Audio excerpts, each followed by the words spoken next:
welcome back. I guess for those of you in this room, this is not really going to matter very much, but for people watching on video, so I went over the video from Wednesday, and it came out pretty well, I thought, all things considered.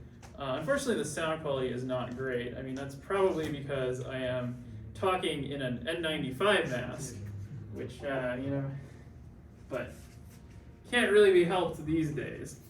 I may try and get a lapel mic to see if that helps any, but, well, we'll see. Anyway, so let's get back to business.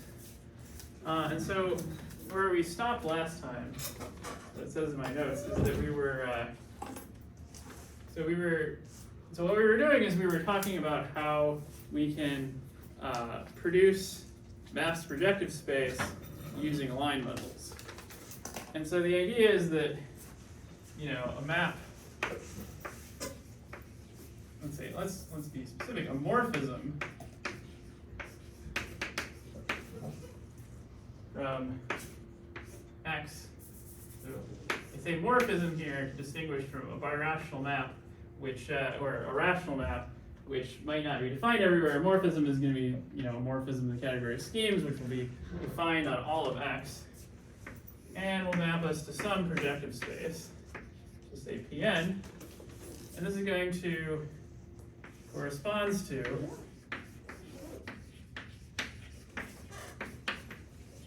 you have a line bundle on X, so let's label that with sub X, and I have n+1 sections of it, which, if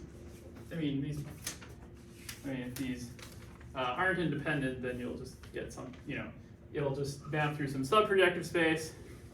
And if I could give this map a name, then this line bundle L is really the pullback of O1 on the projective space.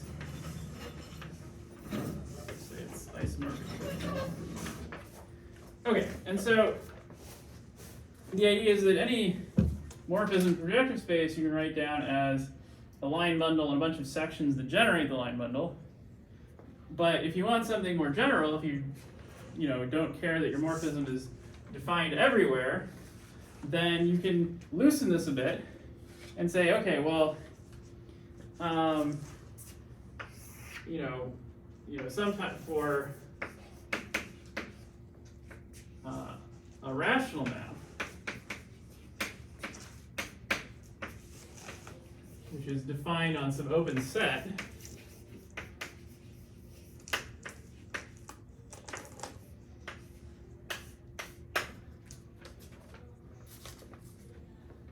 so then you'll just have, you'll have some copies of O of U, and they'll generate a line bundle on U. And the point is, if X is smooth enough, then, if X is smooth, then you can certainly just extend the line bundle on U to one on X. And the issue just is that you may not get surjectivity anymore. So if we prefer to work on X,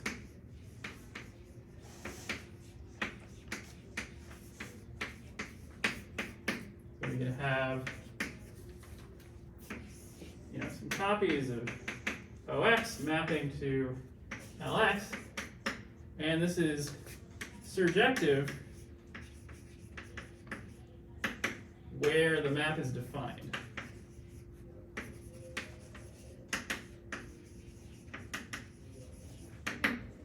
Okay, so you can think of the images of each of these sections in the line bundle at the stalk of whatever your point of X is as being the homogeneous coordinates of where that point goes.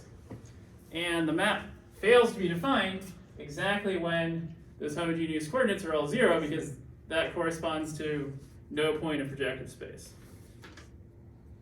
Okay, so, and to simplify things a little more, so here I didn't say anything about how many global sections the line bundle had. So, so what you can do is you can say, okay, if I just want to if I want my maps to correspond directly to line bundles and not just a line bundle with all this extra data, then I could just say, well, let's just take all the sections. If I take all sections,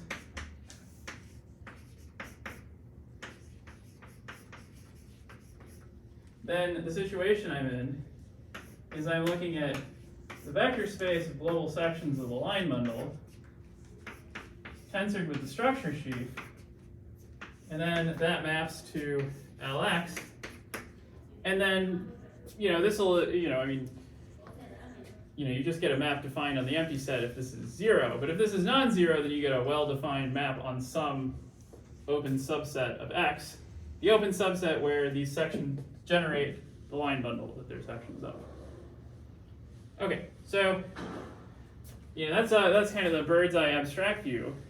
And I will say that there's a lot of important birational or rational and birational maps that if you can't define them maybe on X this way. Like if you want to define a blowup, then you're always taking a partial linear series. So you might not be taking all of the sections here. But if I have a map from X to X prime that's like a birational map, then what I can do is I can take a complete linear series in X prime, move it over to X, and get an incomplete linear series there. So, if I think about X prime instead of X, then, maybe this sort of formalism doesn't really lose you so much. Okay, so more on that much later, but today I want to talk about how we can characterize line bundles by thinking about which maps projective space they give us. So that is today's topic.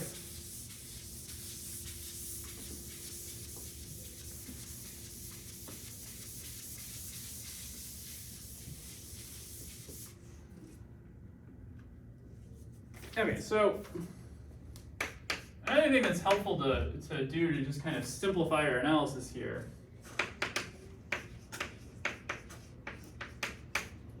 is to, instead of just taking the line bundle, you can think about large powers of the line bundle. So, because you might have a line bundle that makes kind of, a degenerate map or a map that's like not very nice, but the map gets nicer and nicer the more powers of L you take, until eventually it just gives you an embedding in projective space. This is a common phenomenon. So what we're going to do is we're going to replace L with L to the k, for k is some large positive integer. And I guess really here the group law on line bundles is tensor product, so this is the kth tensor power. Okay, and so now we can define some terms, some adjectives about line bundles based on the properties of the map coming from the complete linear series for L to the k when k is some large integer. Okay, so I'm going to make a chart over here. So we say that L is, and so for this, of course we get some let's say rational map X to Pn. We're going to use big N here because k is some large number from this exact sequence. Well, it's not exact here, but just this map of sheaves.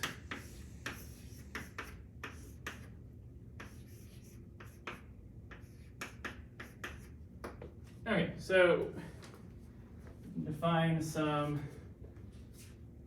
terms here. So the first one is going to be ample. Second one is going to be semi-ample.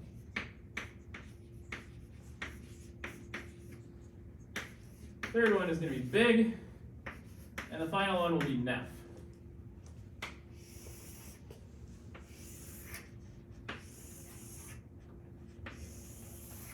Okay, so ample, so there's multiple ways of defining ample. The definition in Hartshorne is to do with global generation. The idea is that if you tensor your sheaf by an ample divisor enough, then it becomes globally generated, and the converse is also true. If you have a line bundle that makes sheaves globally generated by tensoring with that line bundle, then that line bundle is ample. So, but then it's proved in Hartshorne that, in fact, this property being ample is characterized by the fact that some positive multiple is very ample, which, being very ample, is just the condition that this is an embedding. All right, so this will be a well-defined map and an embedding, closed immersion, whatever you want to call it.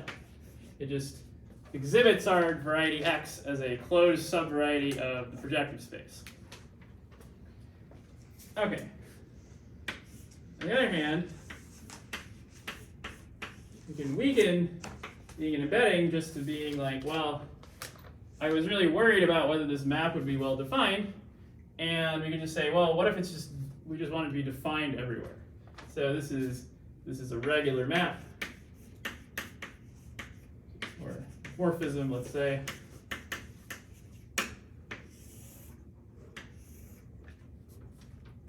Okay. And for big, this is where the birational geometry starts coming into play and things start to get interesting. So here you might not have that this is defined everywhere, but it'll be defined at an embedding on some open set, and therefore a birational map onto its image. So we want this to be birational onto its image.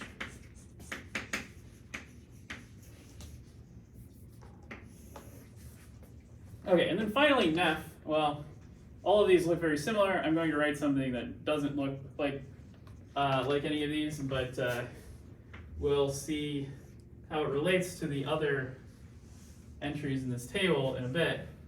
Is that if you take your line bundle and you restrict it to a curve, well, I guess, so the idea is that on a curve, every line bundle has a degree.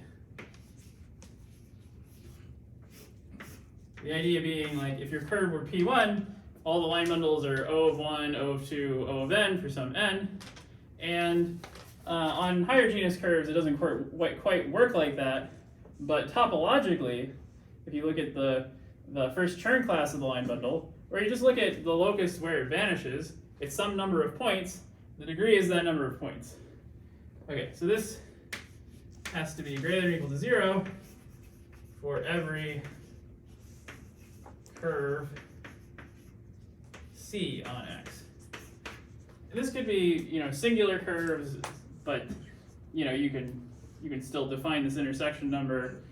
I mean, you can define this intersection number no matter what. This is not really an issue.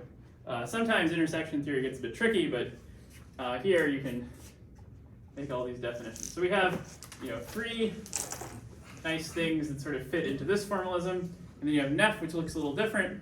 But the secret here is that Nef and semi-ample are very similar.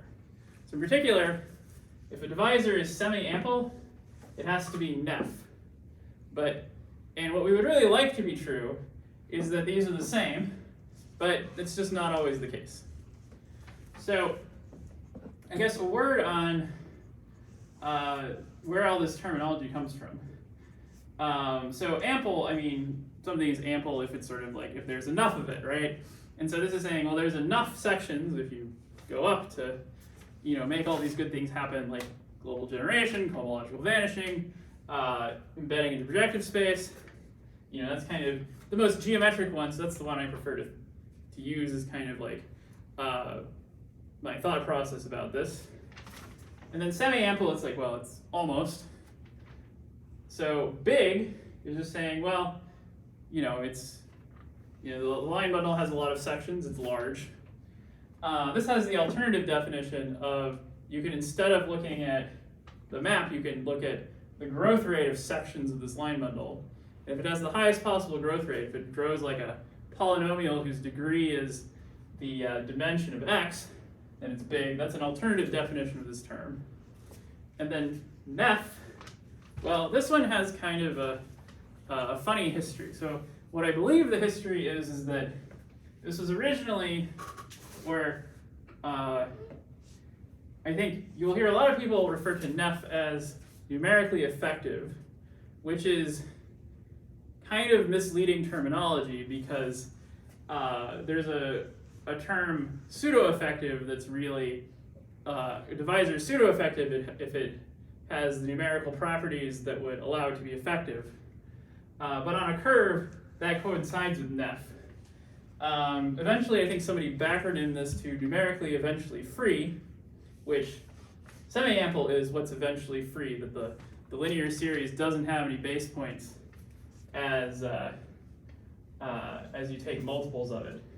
So you can think of all of these things also in terms of base points of linear series, and yeah, a lot. That's a little bit not quite what I want to get into today, but this is going to be something significant that we think about later on in this class. So yeah, the way you should think of this is that a lot of the time nef and semi-ample are the same. If you're on a Fano variety, for example, and it's sort of like nef is the thing that's easy to check. Semi-ample, this is a desirable property, and you would sort of hope it obtains, but a lot of the time it's hard to prove that divisor is actually semi-ample. And then, ample is, and then you also have ample and big. Okay, so any questions about these terms?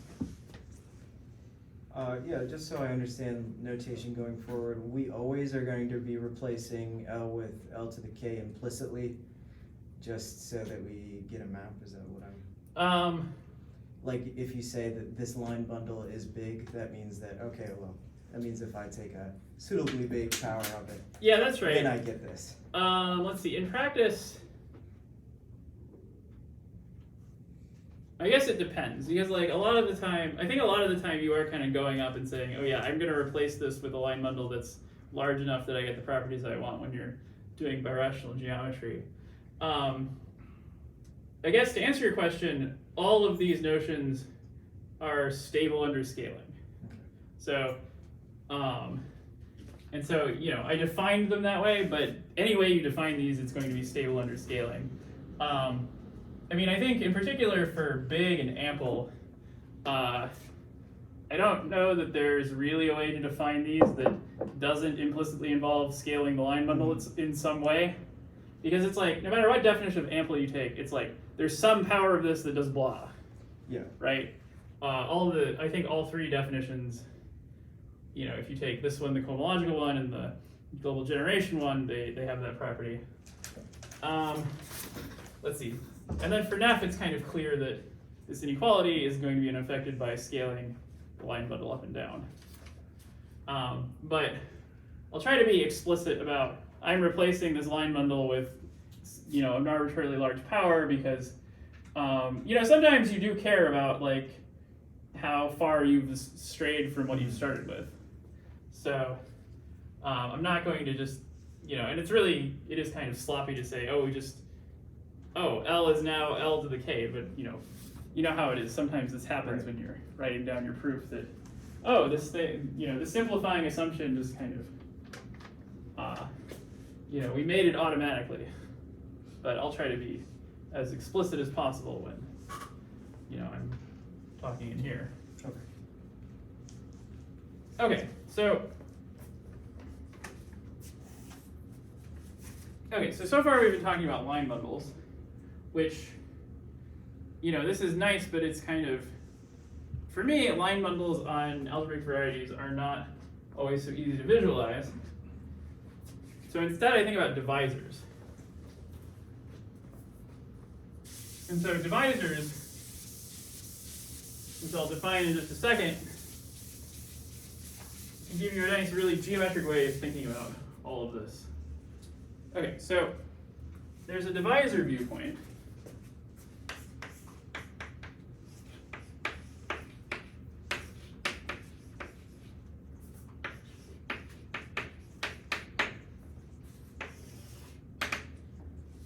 And I'm going to say that an effective divisor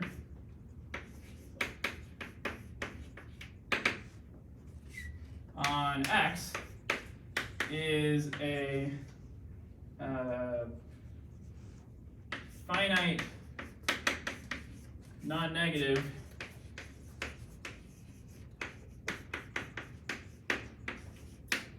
z-linear combination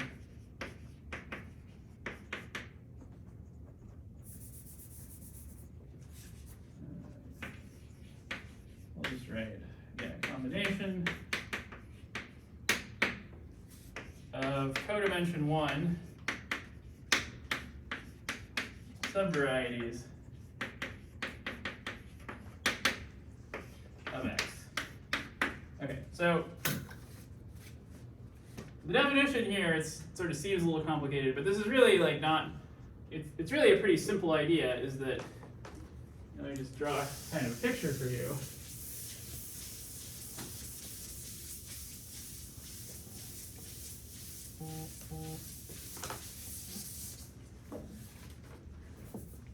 Is, you have maybe some X, which is, some space.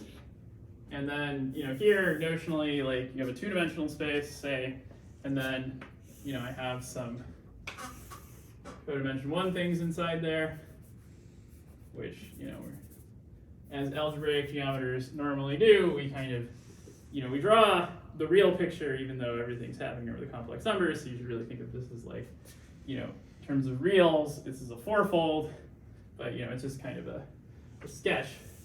And, you have some numbers attached to these, maybe this has a 1, 3, 2 perhaps. And, this is just something that you can kind of, I find this a lot easier to visualize than what's happening with like a line bundle. Because like a line bundle, it's, what do you have? You have, you have some like locally trivial family that has some non-trivial gluing data, and it's like, well, what's the data? How do you keep track of all this? If you're happen to be on like a toric variety or something, then you can use the tools of toric geometry, and and if your variety has some sort of nice description, then maybe the line bundles have a nice description too. But in the most abstract setting, I kind of find this easier to think about. Okay, and so if I lose the word effective, then I would lose the word non-negative here. But I want to kind of keep things simple. So let's just think about effective divisors for now, because those are the ones that are going to come from this picture of maps projective space. Okay, so the relationship between this and what we were just talking about is that if I'm given a line bundle and a section of that line bundle, which is non-zero, then, so this alpha at any given point is either 0 or not. And what this locally looks like is it looks like the variety cut out by, or the scheme cut out by a single equation, which is going to be codimension 1. So given a map like this, the vanishing of alpha gives an effective divisor.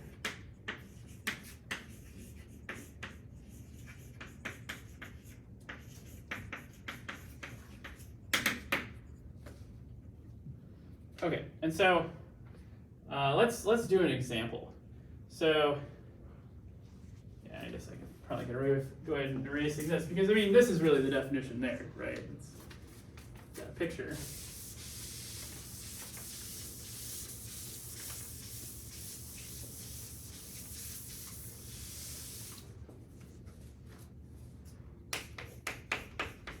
So our example from last time was the twisted cubic, where I had a map from P1 to P3 given by, I have s cubed, s squared, t, st squared, t cubed. These give a map from O4 of P1 subjecting onto OP1 with twist by 3. And then that induces a map from P1 embedding even into P3, called the twisted cubic. And then if I just think about this one section there,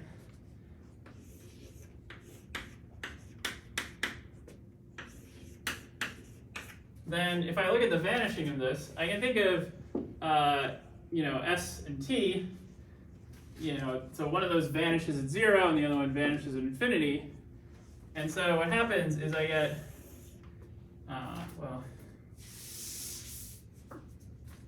let's see how well I can draw this. But you can imagine I'm in 3 space, I have my curve, and then I have 2 times this point, and then way off at infinity, I have 1 times this point, where we're going to call this p sub 0 and p sub infinity. And the idea is that, what does this have to do with the embedding in projective space? This divisor is what you get when you intersect with one of the hyperplanes in P2. So the fact that there's that this point gets labeled with the number 2 is to say that this hyperplane is tangent with order of tangency 2 at this point, and then it has a simple intersection with that point. Of course, it's kind of hard to draw this because it's projective geometry, but this kind of gives you some idea of what's going on. And then this construction, in a lot of cases, when X is smooth, we can reverse this construction and we can take any Vey divisor and produce a line bundle.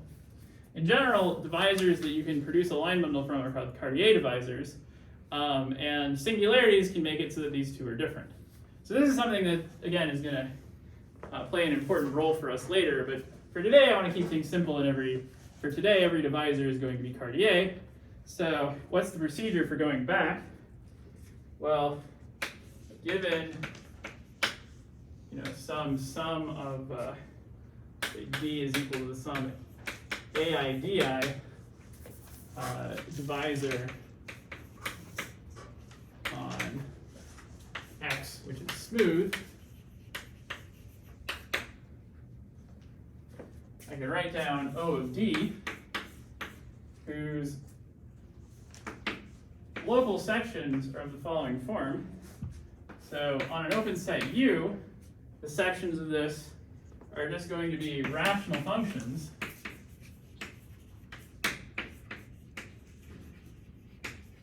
with poles no worse than D. So in other words, it's allowed to have poles along D, and the order of the pole is going to be given by is going to be bounded by the coefficient of D for that locus. So over here in this example, if we think about S squared T, that turned into twice P0 and then 1 copy of P1. So imagine this is my P1 over here. So I have 2 times P0 and 1 time P infinity, I mean. And then if I want to think about like a local coordinate, the way to get those is by taking a ratio of S and T. So if I let X equals S over T, then, well, to say that I have a double pole at 0, maybe that's to say that I'm allowed to have a denominator of X squared. So I can write down a rational function. I didn't give it a name, with an X squared on the bottom.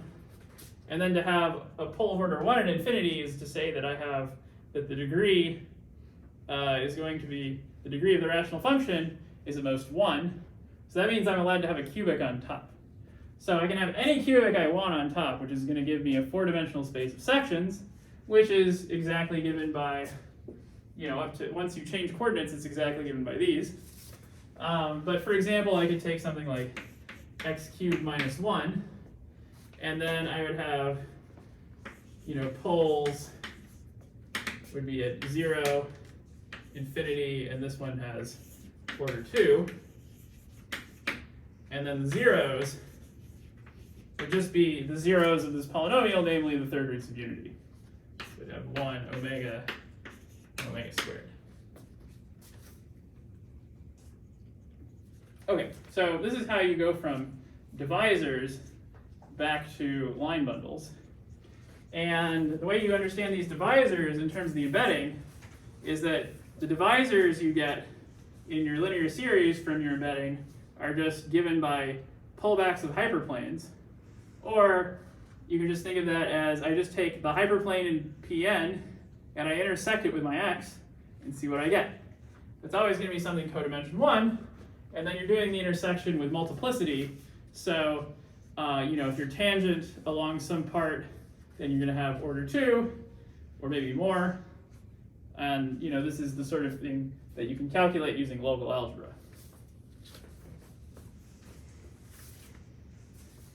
Okay. So any questions? Okay, while we're on the topic of curves, I just want to briefly state an example that tells us the difference between NEF and semi-ample before I get into my next topic. So remember that NEF means my divisor, when I restrict it to any curve, I get something of degree non-negative, which, if I'm thinking of this as a divisor, then that's just saying if I intersect the divisor with the curve, then this is greater than or equal to 0. And you might say, well, how can this be negative? Well, if it's negative and D is an effective divisor and this is an effective curve, then that means the curve has to be contained in one of the components. So this being negative would mean that the curve C is stuck on the divisor and you can't pull it off. But you could have that the curve is kind of stuck on the divisor for other reasons. So semi-ample. So this, you can't, it's a little harder to write this in terms of divisors, but I guess semi-ample is saying, well, you can really move the curve off the divisor. That's I guess, a way of saying this. Whereas here with NEF, Can move the curve or can move the divisor? I guess you can move the divisor. Good point. Because this is, you're quantifying over all curves, so you're not allowed to move the curve. It's supposed to work for everything. Yes. So, yeah, you can move the divisor. If you're semi-ample, we can actually move, D. So here, now I've replaced L with L to the K away from C for any C. Okay, so, and I think, this is not really like the easiest. This example I think is easy, but it also kind of maybe makes the difference seem a little too easy. But it'll at least tell you how these are different, which is to say, let's say we have given x is equal to a genus 1 curve. And we're going to, so a genus 1 curve itself is a group, and it's, and the pick 0, the group of line bundles which have degree 0, is as a scheme isomorphic to the curve itself.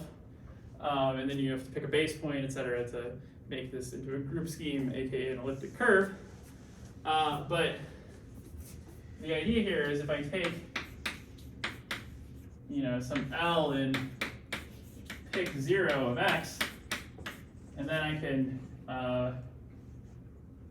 let's see, and then L perhaps is equal to O of some P minus Q, isomorphic to, let's say, then L is NEF, because, this is easy because the degree of L is 0, and there's only one curve to test it on, namely the curve itself. So this is, this is almost tautologically true. It's just the fact that on a curve, a line bundle is NEF if it has non-negative degree. On a curve, a line bundle is ample as long as it has positive degree, and ample bundles are always big. So the big bundles are the ample bundles, which are the positive ones. The nef ones are the non-negative ones. And then to be semi-ample, well, this bundle, O of P minus Q, so because we're in a genus, so if P and Q are different, then this doesn't have a section, because if it did, that would give you a rational function that separated P and Q and gave you an isomorphism to P1, which this is a genus 1 curve. So now for semi-ample, we're looking at powers of line bundles. So the idea is that L is semi-ample exactly when this is a torsion class. So L is semi-ample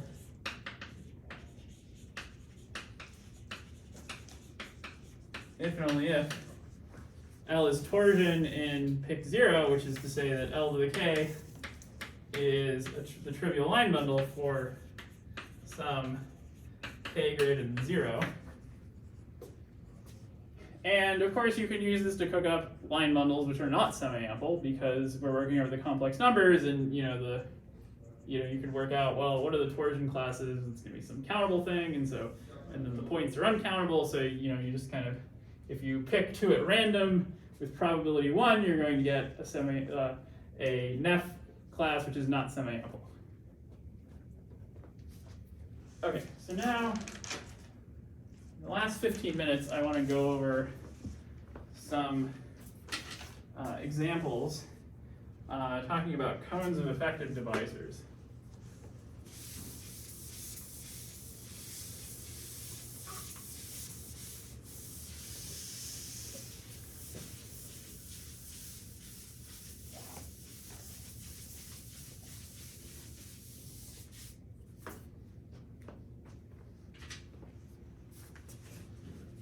Okay, so I want to show you the ample, nef, and big cones of variety X, projective variety. So the key technical result that I require for this is that the line bundles on X, if you look at them up to numerical equivalence, this is called the Néron-Severi group. Maybe this is algebraic. I guess this is algebraic equivalence. Yep. Yeah. Okay. So if you look at them up to algebraic equivalence, you get the Néron-Severi group, which, never mind what this is, but this is just similar to the group of the line bundles, but you've gotten rid of some extraneous information for our purposes. But what's important about this is that this is actually a finitely generated abelian group. And then the Néron-Severi group of X is finitely generated.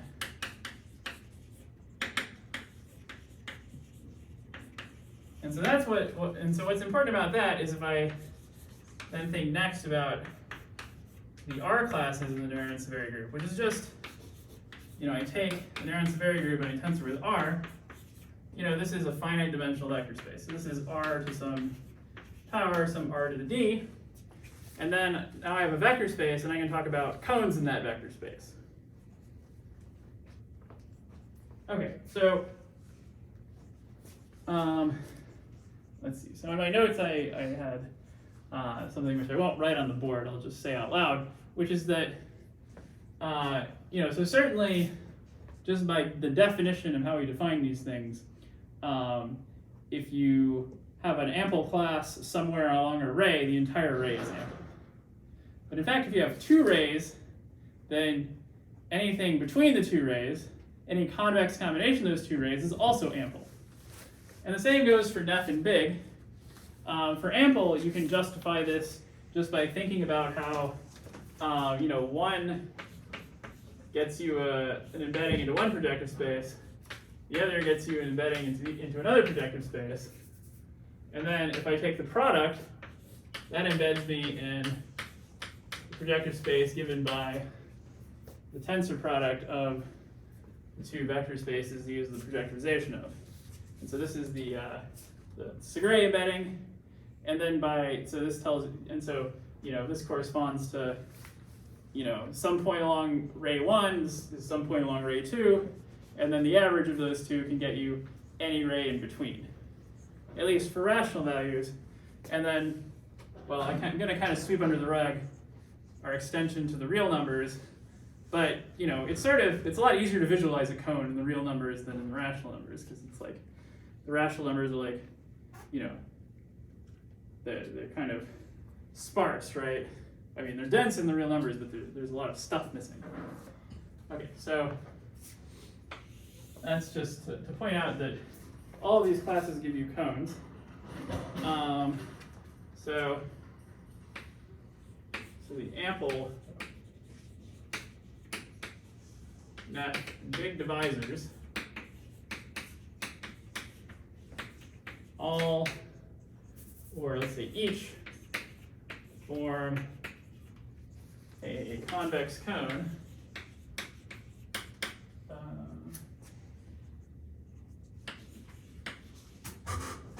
in the real Néron's vector space. And I guess X is projective, so they're in fact like pointed convex cones. Okay, so the first example I want to do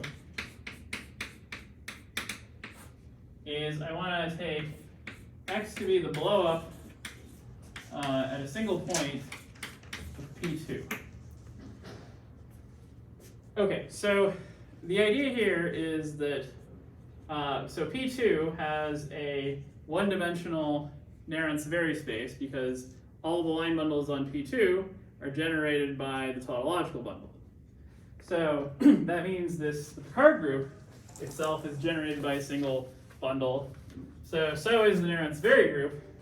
And then when we make that into a vector space, it's one-dimensional. And then when we blow up, we're replacing that that P with a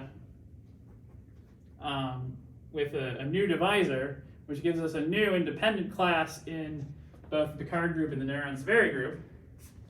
And so that gives us that the Néron's vary group, Néron's vary space, is two-dimensional. Okay, so what does it look like? Well, let me go over to this board.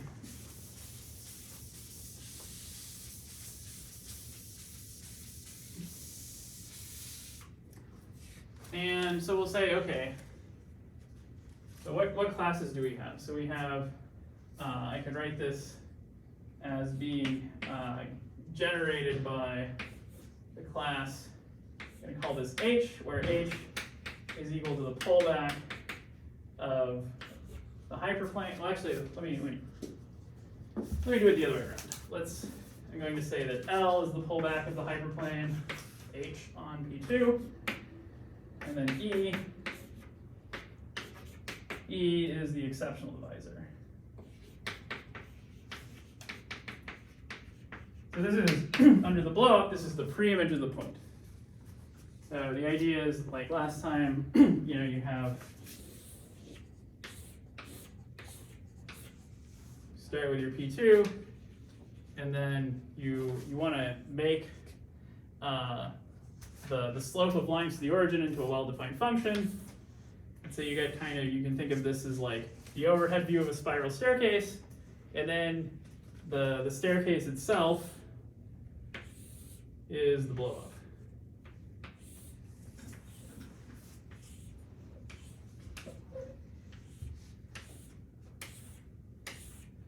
And then above the point you have exceptional divisor, that exceptional divisor is E. And then, so if you have a line way off here, then the pullback of that is L. But if you pull back a line through here, the regular pullback of that is going to be E plus one of these. So one of these lines, this ruling, is going to be L minus E. Okay, so now let's just draw the vector space and see what's going on in there. So what we have here is we have our exceptional divisor E, and over here we have L, and then we also have the difference L minus E. Okay, and then from this picture, and then this is the entire picture. So what's going on here? Well, if you think about, so this is maybe an exercise. If you think about what each of these divisors do if you try to produce a map out of them, well, this L is pulled back from P2. So that means that this L is just giving you the map to P2. So when you're here, you have a well-defined map, which is not an embedding. So that means this divisor is semi-ample. In particular, it's nef, but it's not ample. So this is the edge of the nef cone. And then likewise with L minus E, well, the whole point of defining the blow-up is so that you can kind of take all of this ruling apart, all these lines that intersect at the point. There's a P1 worth of those lines, and to actually map to P1, you have to replace this point itself with a P1 with the E. So this L minus E is inducing a morphism to P1. And again, this is a regular morphism, so this is also a nef divisor, which is not ample. So that means this entire cone here, this is the nef cone. And then it's a general fact that the ample cone is the interior of the nef cone. So it's the same thing except I exclude L minus E and L, and that's going to be the ample cone. Okay, so what's going on up here? What happens if we take L and then we start adding copies of E? Well, what happens is that L itself restricted to the exceptional divisor E, it has that intersection number is 0, because if you think about an L way away from this point, it just doesn't intersect the exceptional divisor. So if you start adding copies of E to it, well, it's a property of this E in the blowup that it always has negative self-intersection, as self-intersection -1. So that means everything in here is negative along E. So what you're getting is you're just getting a divisor that gives you the same map, but if you look at the divisor itself, it has a bunch of base points. So, namely all of E. So what happens is that if I take this cone and I extend it all the way down here,